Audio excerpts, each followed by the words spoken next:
This week at the Internet Cafe, the Weird Web. Are you addicted to lip balm? There's a website to help you go clean. This man is obsessed with Mr. T, and he runs a website to prove it. GoForce is a group of cyber heroes who keep the world, or at least the web, safe from the forces of evil. And what do you think this lady is into? She's our guide to tattoo and body piercing sites on the web. Plus, in our Cyber Blast, 6 weird programs, including 4 zany games. A look at the Weird Web, this week at the Internet Cafe. The Internet Cafe is made possible in part by PC Connection and Mac Connection, the catalog and online superstore with over 10,000 PC and Mac products. Award-winning service, toll-free technical support, and overnight delivery. www.pcconnection.com. Hi, and welcome to the Internet Cafe. I'm Stewart Cheifet here with Jane Wither, Andrew deVries at Cybersmith in Palo Alto, talking about weird stuff on the web. And we could do a whole year's worth of shows about weird stuff on the web. But what weirdness are you going to get into today? Well, definitely piercing and tattoos have come to the web. Not weird. Well, it's pretty weird. These days? I think so. You have a pierced ear. Well, come on. This is you got a tattoo somewhere? This is piercing of other places. we won't go into it. One of those shows. But I'm sure you will go into it later. Well, I have the honor of interviewing the originator of the Lip Balm Anonymous group. For people who really have a problem with dry lips, huh? Lip licking. Can't stop using that chapstick. It's an issue. Well, I'm going to talk to some guy who's here in the cafe who carries around with him about a 25-pound bust or statue of Mr. T. He's obsessed with the character Mr. T. He's created a website for Mr. T. This is truly weird. You got to meet this guy. That's not weird. I love Mr. T. And I pity the fool who doesn't love Mr. T. All right, weird stuff on the web, maybe this week at the Internet Cafe. So, Kevin, now tell me a little bit about Lip Balm Anonymous. Lip Balm Anonymous is a worldwide website where we provide information about lip balm addiction, methods for recovery, and other information on the lip balm industry and issues. So now, tell me, is there's seriously people out there who are addicted to lip balm, or is this a bit of a joke? I can tell you, I was addicted to lip balm. I was using several times a day, upwards of a dozen in some cases. It definitely was true for me, and for all the testimony that we've received, it's got to be a real issue because we've received an overwhelming response. So now you're telling me that you went through 12 or more lipsticks or chapsticks, Carmexes a day? I used it, applied it on myself a dozen times a day in some cases. So it sounds like it could be. Now, is this because it's an obsessive compulsive behavior, or what do you think's causing the addiction? Well, doctors have proven that there are people that lick their lips on a more regular basis than other people, and those people, I think, are more addicted, more prone to a lip balm addiction because their lips dry out faster, and therefore those people are going to want to use lip balm more, and therefore the lip balm is sort of a never-ending cycle. Keep doing it. Now, you were telling me as well, now lip balm actually dries out your lips. It actually doesn't moisten your lips. That's right. It feels good at first, but after about a half hour or so, your lips are actually drier than they would have been if you hadn't used it, so in which case you have to apply more and more. So it's counterproductive almost. Generally, yes. So what's this drug connection that you were talking about with lip balm? Well, a lot of the lip balm companies will give you free samples or coupons for free samples. And this is kind of like the corner drug dealer whose first hit is free. And the lip balm companies want you to try their products so you can get addicted and therefore use more. And once you do that, then you're pretty much hooked. And now there must be chapstick buyers and then Carmex buyers. It's kind of like a... Certainly everyone has their own favorite brand. It seems to me that, based on testimony, that Carmex tends to be the most addictive of the various lip balms. That seems to be the one that keeps coming up for our hardcore addicts. Well, it's more convenient because it's in the little tube and the little and it comes in a little yeah. container they call a pot, which has got some drug connotations. So now you mentioned testimony. Are there more testimonials for people who believe that they have a lip balm addiction? Yes, we've received testimonies from people around the world who tell us about their problems, experiences with lip balm addiction, and ways that they overcame their addiction. So give me an example of a sort of typical testimony that you'd get. Well, one woman wrote in and said that she was trying to get some Carmex out of the glove compartment of her car, and it was a hot day, and so the Carmex had gotten pretty gooey, and it spilled over her steering wheel, and she lost control of her car. Now, luckily, nothing bad happened, but this really brought the point home to her that she had a problem. Oh my gosh. So now, now it sounds like if you've got testimonies and you're kind of Lip Balm Anonymous, sounds like Alcoholics Anonymous. What do people who are part of NA or Alcoholics Anonymous, how do they feel about this website? Well, we haven't really received any specific responses from other recovery groups, although several other recovery web pages do link to us, which I believe is tacit approval of what we're doing. We've received some negative feedback from other people, including one person who worked for Blistex who didn't appreciate what we were doing. I'm sure they didn't. So now, if I had, let's say hypothetically that I had a minor addiction to lip balm, where would I start? Well, you can start on our 12-step in recovery page. It'll give you the 12 steps of recovery. Basically, you can follow those, rely on family and friends to help you through that time. You can even get a mentor who can guide you through your recovery. So now what about intervention? What if I have a lip balm crisis?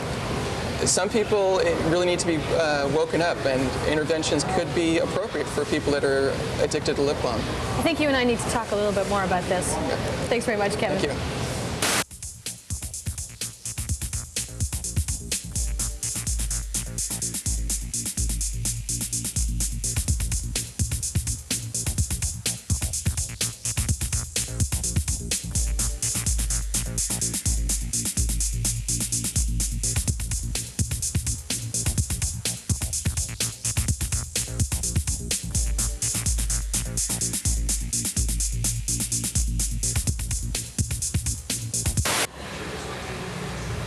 All right, Luke, we're talking about weird websites, and you have one of the weirdest I've ever seen, and that says a lot looking at the web.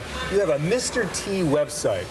Where in the world did you ever get the idea to create a website in honor of Mr. T in the A-Team? Well, I started it 2.5 years ago when the web was a lot smaller, and I first got onto the web, and I saw, there's no Mr. T website. That's a niche. So I decided to fill it, and I set it up, and I've been running it ever since. Now, what's the fascination with Mr. T? I mean, why did you think Mr. T as opposed to 10,000 other TV people? Well, actually, it was pretty much to me that Mr. T epitomized the 80s. He's the American pop culture of the 1980s, and I find that absolutely fascinating. So I decided... Well, the first thing that I discovered when I went into your site is Mr. T is a real person. I just assumed this was an actor and a fictional character. But, I mean, this is a real guy, right? Yeah. Tell us the story briefly. Well, as far as I know, I mean, he started out as a bouncer in Chicago, and he won some contest, the world's toughest bouncer, that Sylvester Stallone happened to be watching. He's a legitimate tough guy out of Chicago. Yeah, he's a badass. Okay, so he gets into a Stallone movie, one of the Rocky movies? Yeah, Rocky. And then what happens? From there, he just sort of took off. I'm not sure why, but he became star of the A-Team, and then he sort of was a really big star until the end of the 80s when he pretty much disappeared, except for the odd cameo. And now is this series still on air? I think it's played in reruns on the Bravo network, I think. All right, now let's talk about the site. I mean, what are the kind of things you got? I mean, how deep can you go into Mr. T on your site? Well, I've got a biography of him, a sort of like likes and dislikes list, an A-Team episode guide, and the Mr. T World Tour photo archive. All right, now I saw that. Now, how did you do? You got pictures of Mr. T like everywhere around the country. Well, it's not Mr. T. It's actually this cement bust of Mr. T, which they're fakes. Huh? Oh yeah, they're fakes. Yeah, well.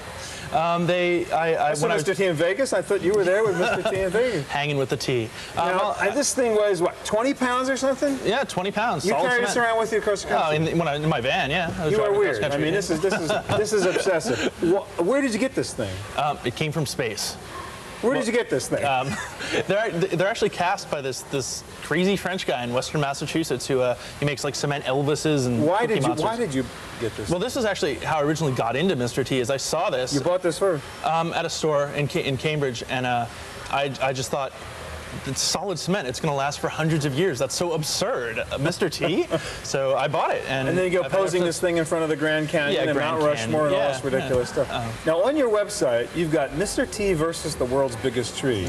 I mean, this is like weirdness embedded in weirdness. What is the point? Why not? I mean, you get really big guy and really big tree. Compare their stats. Did you ever meet the real guy? I've never met Mr. T, but when I drove cross country, I actually had a second one of these, and I went by Mr. T's house and I left it at his house. But you never got to see him? No, there's lots of guard dogs in between the gate and his house. Where's he live? Lake Forest, Illinois. It's a really rich suburb of Chicago. Still back in Chicago area? Yeah. Now let's go back again to, you talked about this sort of what he represented to you, Mr. T.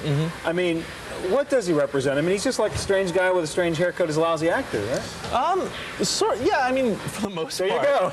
But and he's got his own website. Yeah, What's that why say? not? I mean, you get the Starsky and Hutch website. You know, the world needs a Mr. T website. No, but really, is there something that, I mean, why was the series so popular? This guy just came out of nowhere. I think that's part of why I'm fascinated, is because he really wasn't the world's greatest actor, and yet his image has been on everything from breakfast cereal to air fresheners to comic books. I mean, it's a media iconification. Yeah. Do you ever find a story on what's the deal with this weird haircut? As far as I know, it's a Mandinka cut, and he says that when the tribe that his ancestors were from Africa wore their hair that way. Really? Yeah. All right, so we'll go to your website and check it out. Thanks a lot, Luke. No problem.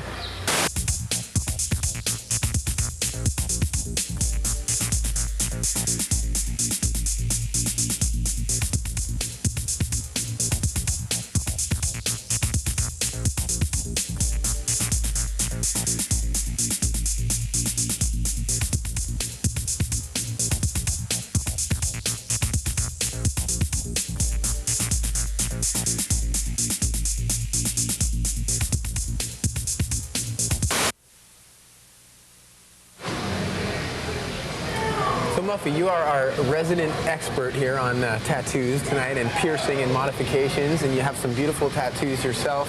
Kind of tell me what inspired you to go out and get a tattoo and how the web sort of tied into that. Well, about a year ago, I've been thinking about a tattoo for a long time. About a year ago, I finally decided to go out and do it. I was having a stressful time in life, and it was sort of symbolic of being independent and being able to do something very scary, very painful. Right. Although, as it turned out, it wasn't as painful as I thought, and it was more painful than I thought. One of the things I did was to look around on the web. I looked at the Tattoo Fact, which tells about how problems you might have with healing. I was looking to see if there was glow-in-the-dark ink, things like that. And I also looked at tattoos.com, which is an e-zine that has a lot of photos, good articles about tattooing, a lot of links to tattoo shops and tattoo artists so that you can look at their work. Yeah, I've actually been on that site, and I'm amazed at the depth and the breadth of different tattoos. Everything from what seemed like very nice tattoos to just sort of outright macabre, you know, sort of fantasy images as well.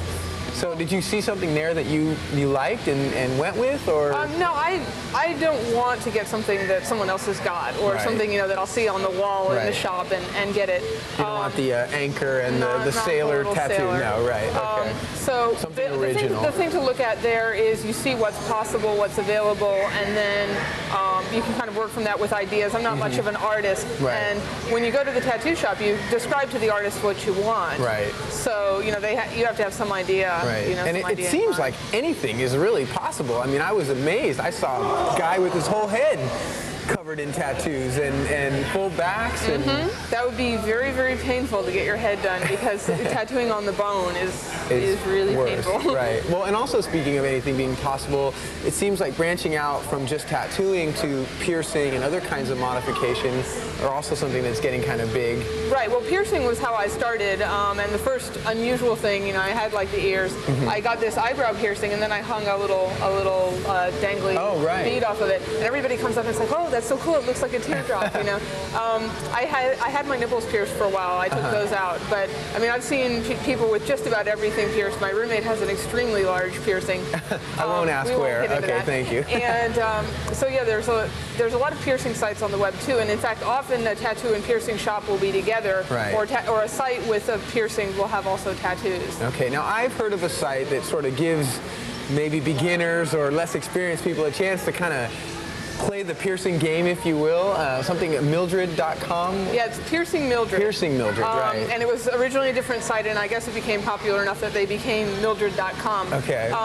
It's not really, it's a game more than anything, you know. It's an entertainment. It's not really a place where you would find out much about what it would actually look like to have a piercing, because they're cartoon characters, but they do have a lot of good information about like aftercare. You have to put healing stuff on the tattoos. So you actually choose your piercing, and you pick a piercing, you pick a body part, you have to take care of it, exactly. So it's not as difficult as real life, but it's, you know, give you a little advance. Well, gives you an idea. That's great. Now, what's next for you? As I'm sure as someone who has tattoos, you're kind of a work of art in progress. So where do you see it going? Well, I'm still hoping to get this finished off soon. I want to get some filled in here. Right. And then I probably will get another one. I've thought about like a full back one, which would be a lot of work. Yeah. I'd like to get something with flames if I can, but I think that could be very difficult. Yeah. I'm probably not going to go for any of the more extreme things, well, what I consider extreme. Other people might say, oh, tattoos are extreme, such as, branding or scarification. Right. You can find out about all that at the body modification site, but it's just not for me, and I'm not getting my nipples pierced again. Okay, good. Well, thanks, Muffy.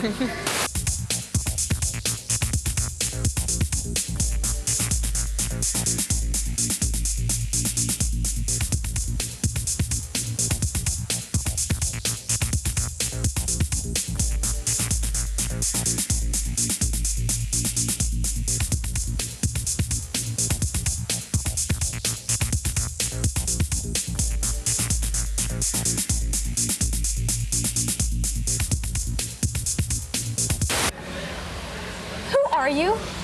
I'm Tweety Fish, aka Matt Force, leader of the net's first and only superhero team, Go Force. Go Force. Go Force. What is this Go Force thing? Well, Go Force was founded in early 1994 when myself, Brett Force, and Professor Go decided that the internet really needed a good sense of superhero justice and the vigilante spirit. So now, help me here. Now, you're Matt, right? I'm Matt Force, leader of the team. Now, why are you the leader of the team? I have the best hair. Clearly. I had a feeling that might have been what you were going to say, but I wasn't sure, and I'm glad you took it out. Now, tell me about Brett. He's your brother, isn't he? He's a little bit of a black sheep. We like him, we love him. He's our brother. But he was raised by dingoes in Australia. You can never tell what he's going to do, but in a pinch, he's good with a capital G, good to the core. What about the professor? The professor's a whiz. He builds all our gadgets, he keeps up the mansion, he keeps up the TIM, our vehicle, the temporally intransigent morphing machine, and he, gosh, he's smart. He's a magnificent man. Is he really the spine behind the organization? He's the spine, the brains, the nerves, the lungs. He's what keeps us going, along with Gail, our mother. Gail, now, I know there's a bit of a sad story about Gail. Can you tell me a little bit about that? Well, Gail Force, our sainted mother, was killed several years ago in a yachting accident.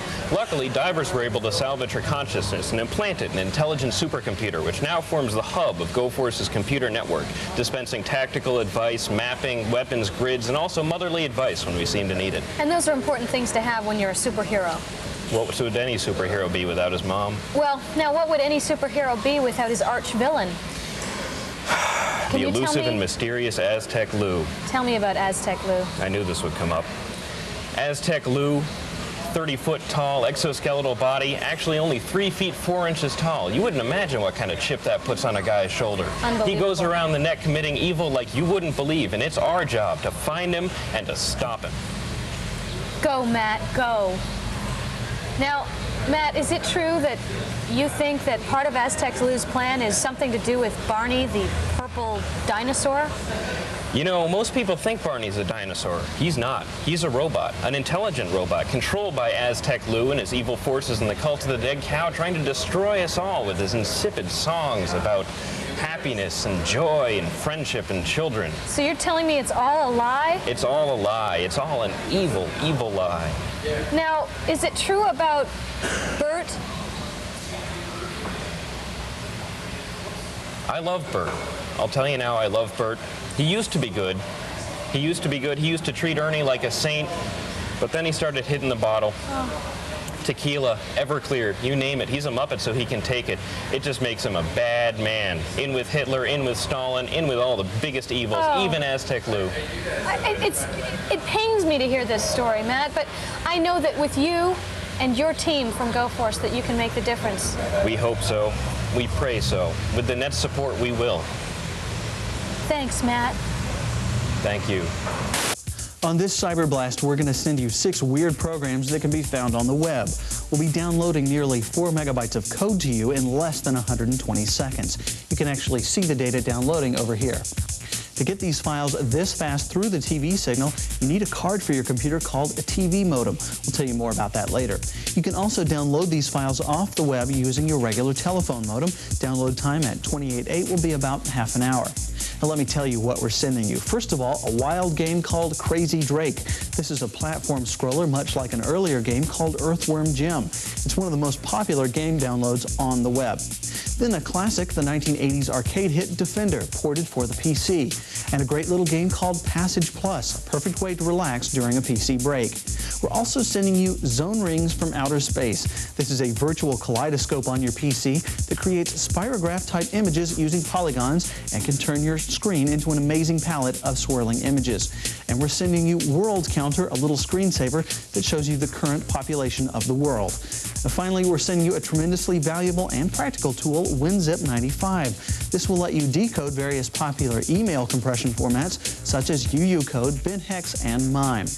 Remember, we're sending all 6 programs to you right now through the television signal using our Cyberblast technology. The speed of this download is equivalent to that of about a 400 kbps modem, so it's a lot faster than using your usual modem. If you need information on how to receive a Cyberblast or on how to install a TV modem, just check out the Internet Cafe section of our website at www.pctv.com. You'll also find information there on how to download these files directly from the net using your standard telephone modem. So it looks like the download is just about complete. Have fun with your new software. That wraps up this Cyberblast on the Internet Cafe.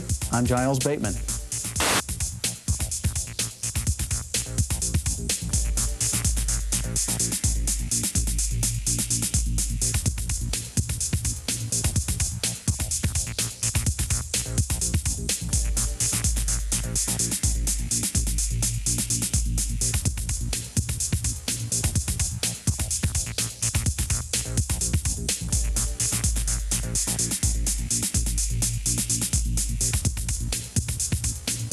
So Jane, we've gone from very weird to weirder. Right, exactly, and I think it's only going to get worse here. I've been up looking for some weird sites, and for me, a milestone of a weird site is when you're on the site for 15, 20 minutes and you really can't figure out what they do. what the heck is this thing all about? I found this performance artist in Australia. His name is Stellark, and he does these performance pieces where he combines the net with his body, basically, putting probes into his actual muscles that allow people from remote to control his body to move through electronic stimulation and things like that. Really? Yes, very, very weird. And he even has probes in his stomach or inside his stomach. Yes, he's doing something in his stomach or in his lungs. I don't quite know how he got them there, but he's sending photographs up onto the web as well during these performances. Is that kind of like inner art? You know, I don't know, but it just scared me, so I went away from it. But it's a great site to check out and get kind of weirded out. Something else that really kind of cracked me up was a site called Bert is Evil. You mean Bert from Sesame Street? I mean Bert from Sesame Street. My Bert of Bert and Ernie? Exactly. In fact, there are some photos on that site that will shock you, like the fact that Bert may have actually taken Ernie into a strip club. And I heard that Ernie ran out crying. Oh, what a mess. Is this the same site that makes mention of Bert being at the same place in Dallas when John F. Kennedy was shot? Exactly. There could be some tie-in as well. So, and there's also something about Michael Jackson and Bert. I don't want to know. No, we won't go there. So that's definitely another weird site. If you haven't had enough weird, there's also Beyond Weird, which takes you to the next step. There's things on there. Would you like to buy insurance in case you're abducted by a UFO? Well, it's always something to consider. Exactly. Well, you can find that out there. I think I saw something on the exploding whale there. The exploding whale is there. And yeah. Have you seen anything else up there? Well, I thought the one that was neat for me was the Do You Believe in Ghosts site. So there's lots of different stories about ghost stories and hauntings. Right. And now, do you believe in ghosts? Absolutely. Well, I've got a ghost story for you. Really? Yeah. Now, this is good. Jane. Stewart. All in all, I mean, I don't think the stuff was that weird we talked about tonight, or I've just seen too much weird stuff on the web. Weird? Weird. W-E-I-R-D. Okay. Exploding whales. Okay. No, there's more. A man who, as an artist, inserts things through his body so that you can view art in his stomach. That's weird. This is weirdness in life. I mean, it was just reflected in the web. Just a It's very weird stuff. Altogether strange stuff. That's a weird for me. part of life. Right. What Well, do I you think? agree. It was definitely weird stuff in life reflected, and some of it I think shouldn't have been reflected because I didn't really want to look at it. You talking about the tattoo and the piercing stuff? I like tattoos and some piercing, but there was some piercing with padlocks and some starting to get on sort of mutilation that I just didn't want to see. So And you can see these pictures on you these can websites? find these pictures on these websites as I don't well. want to see it either. Well, I mean, I had wholesome weirdness, right? I mean, I had a guy who just was Wholesome weirdness. obsessed with Mr. T Right. and carries around this, this statue. He just is in love with this whole idea of this weird character. So, I mean, that's not so bad. No, it's great for Mr. T. Yeah. And where else can you go to meet a superhero on the internet? And you did. I did. So exciting. Go for Wow. Okay, well, that was our attempt to look at weirdness on the web. We'll see you here next week at the Internet Cafe. The Internet Cafe is made possible in part by PC Connection and Mac Connection, the catalog and online superstore with over 10,000 PC and Mac products. Award-winning service, toll-free technical support, and overnight delivery. www.pcconnection.com.